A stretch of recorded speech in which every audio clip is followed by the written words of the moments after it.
Violence économique. Elles sont une vingtaine de filles apprenties à saisir cette opportunité de sensibilisation sur les violences faites aux femmes et aux filles. Une activité initiée par le Réseau pour l'intégration des femmes, des ONG et associations africaines Session Bénin Rifanga Bénin à travers le projet Autonomisation des apprentis vulnérables dans un environnement sans violence. Ces jeunes filles et femmes vulnérables de la commune de Waké sont sensibilisées sur les violences faites aux femmes et les voies de recours pour se faire justice. Nous, filles et jeunes femmes, sommes victimes de toute forme de violence dans ces centres d'apprentissage durant notre parcours et au sein de nos familles, ce qui influencie négativement nos rendements et entraîne des conséquences néfastes sur notre santé et notre avenir.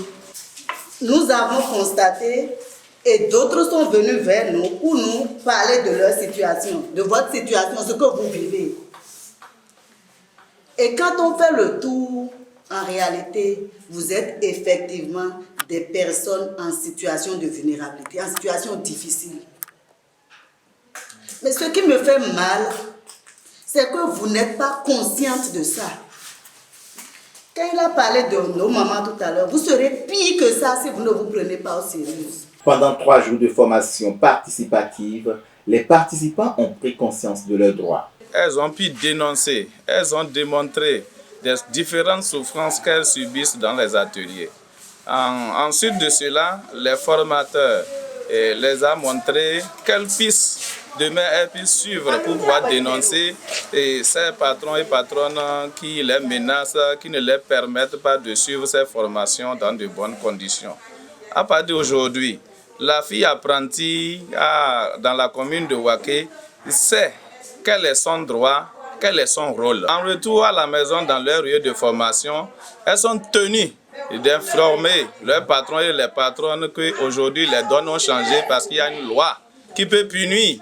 En dehors de ça, on les a appris aussi comment elles doivent s'entretenir pour qu'une fille soit propre. Je voudrais vous rassurer que nous allons vous prêter main forte pour coacher les tenanciers d'ateliers afin qu'ils puissent jouer leur rôle convenablement. Je voudrais vous prier pour que dans vos engagements, vous puissiez les aider, pour qu'elles s'installent. Et je vois déjà une pépinière pour la commune de Waké. Lorsqu'elles vont s'installer et quand elles ont leurs ateliers, c'est des impôts qu'elles vont payer et vous en êtes conscients.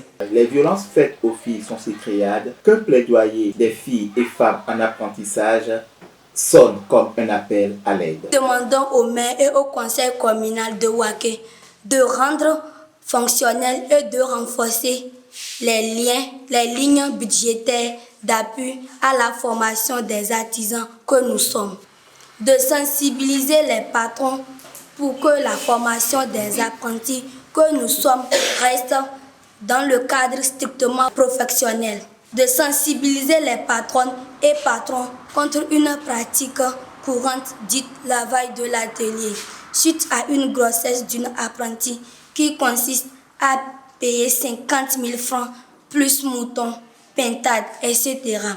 et autres produits à la charge de l'apprentie enceinte. Le projet Autonomisation des apprentis vulnérables dans un environnement sans violence est piloté par le Réseau pour l'intégration des femmes, des ONG et associations africaines Session Bénin. Ce projet a bénéficié de l'appui technique et financier de Oxfam et d'autres partenaires.